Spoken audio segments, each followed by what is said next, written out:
Assalamualaikum warahmatullahi wabarakatuh. Innal hamdalillah nahmaduhu wa nasta'inuhu wa nastaghfiruh wa na'udzu billahi min shururi anfusina wa min sayyiati a'malina. May yahdihillahu fala mudilla lahu wa may yudhlil fala hadiyalah.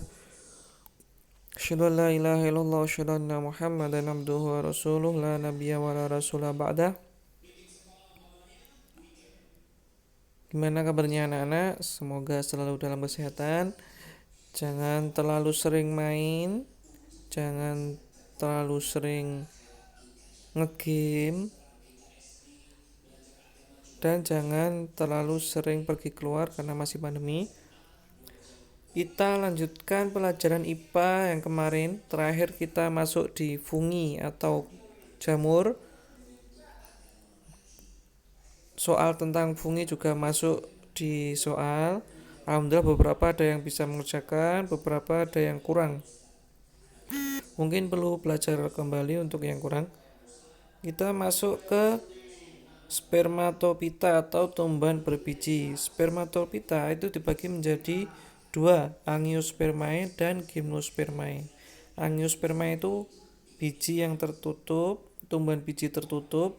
Lalu gymnospermae itu tumbuhan biji yang terbuka. Lalu angiospermae dibagi menjadi dua lagi, monokotil dan dikotil. Kita akan masuk ke perbedaan angiospermae dan gymnospermae. Perbedaan angiospermae dan gymnospermae yaitu pembedanya sistem perakaran batang dan daun.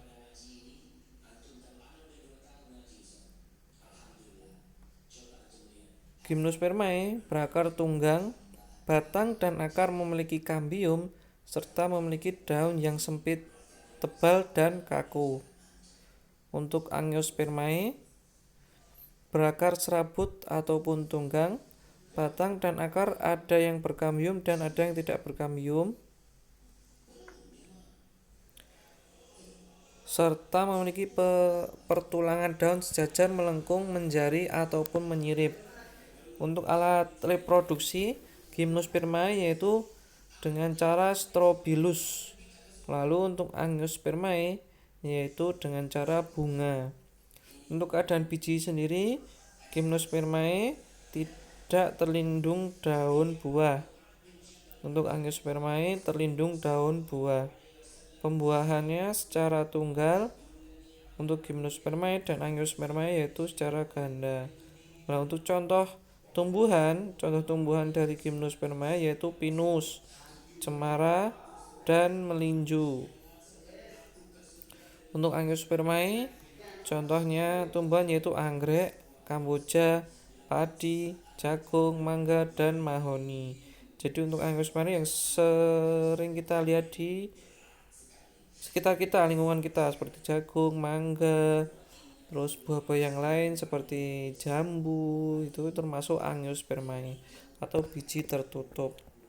Kita masuk ke ciri-ciri monokotil dan dikotil. Ciri-ciri monokotil yaitu memiliki kotiledon berjumlah satu.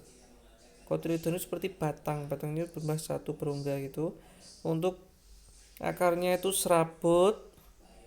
Pada batang tidak terdapat kambium sehingga tidak tumbuh membesar.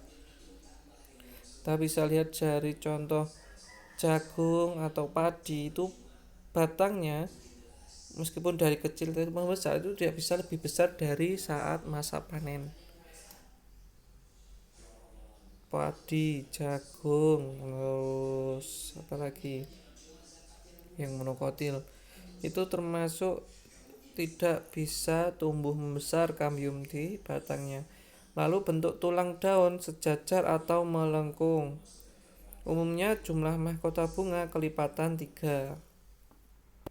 Lalu untuk perbedaan ciri-ciri dikotil yaitu memiliki kotiledon berjumlah 2, berakar tunggang, batang memiliki kambium sehingga dapat tumbuh besar seperti mangga sebelah gambar ini.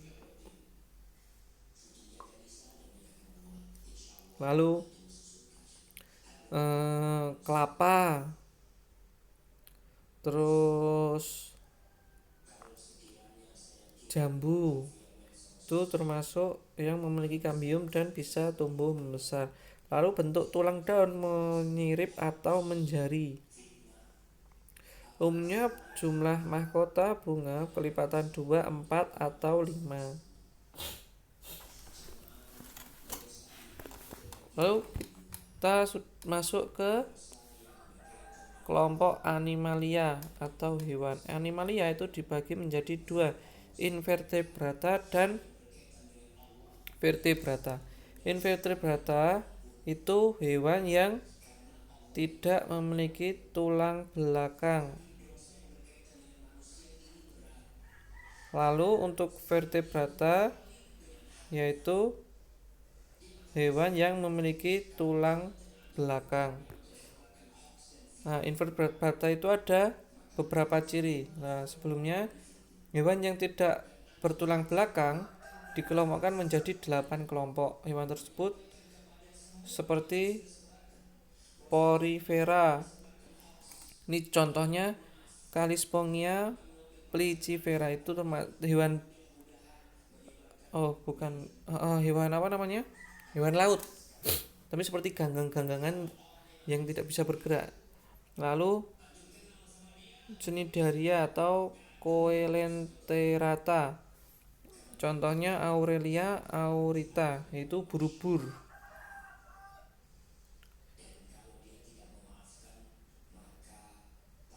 Ubur-ubur ini termasuk hewan berongga mempunyai tentakel untuk menangkap massa.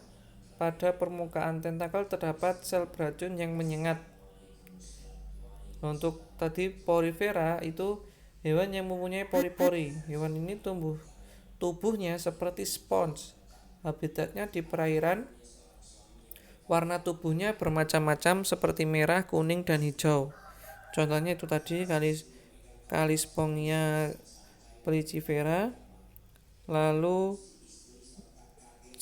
Cnidaria atau Coelenterata, ubur-ubur tadi hewan yang berongga mempunyai tentakel. Lalu ke Platyhelminthes.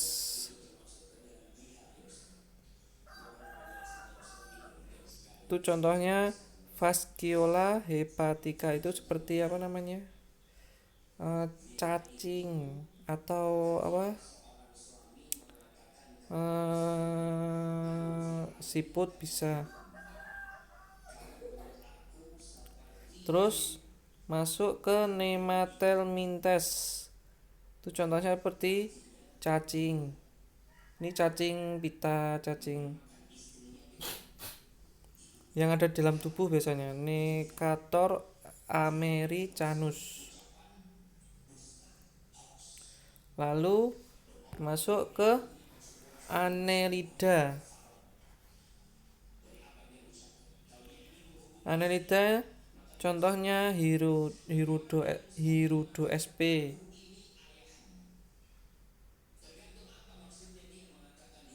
Terus untuk Molluska ini seperti siput. Contohnya Achatina fulica. Itu termasuk hewan bertubuh lunak dengan banyak lendir dan terbungkus oleh mantel. Mantel itu seperti ini, cangkangnya itu termasuk mantel atau cangkang. Lalu ke Echinodermata. Contohnya Asteroidea sp atau contohnya bintang laut.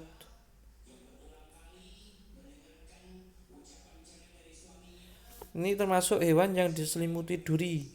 Ada lempengan zat kapur atau zat kitin yang keras. Tubuhnya simetri radial dengan 5 lengan. Pada tubuhnya terdapat sistem untuk alat gerak, bernafas, dan menangkap mangsa. Ini contohnya bintang laut. Yang lain itu seperti bulu babi. Bintang laut kan banyak, ada yang tangannya panjang, itu termasuk Echinodermata. Lalu terakhir Arthropoda.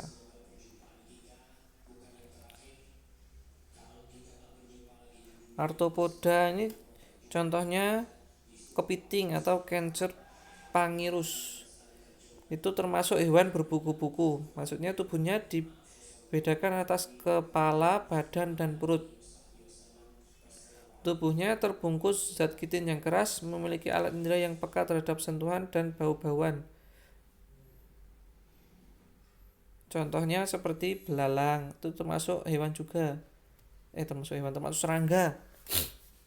Kepit, belalang, terus lipan, terus kelabang, kutu, kalajengking, itu termasuk arthropoda.